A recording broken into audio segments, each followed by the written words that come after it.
I wanted to see what it would look like on Shobi from both a parent perspective and a student perspective. So I went ahead and I created a student account and a parent account for testing purposes. When I went into Shobi to try and switch back and forth to change my username, I got stuck in a little circle here. So I clicked on my picture and I realized I can't do it there.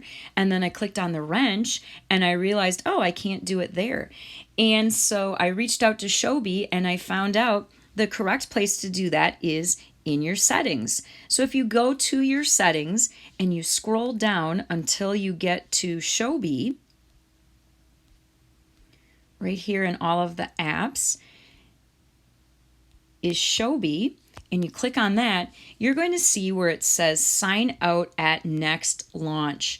So I clicked on sign out at next launch, and then I went back to my Shobi, and it popped right up, and I am already a registered user, so I can go ahead and I can enter both my student account and see what it looks like on the student's end, and then I can go ahead and log out again and do it from the parent's end. So this was the super simple solution that took me a little bit longer than it should have to figure out.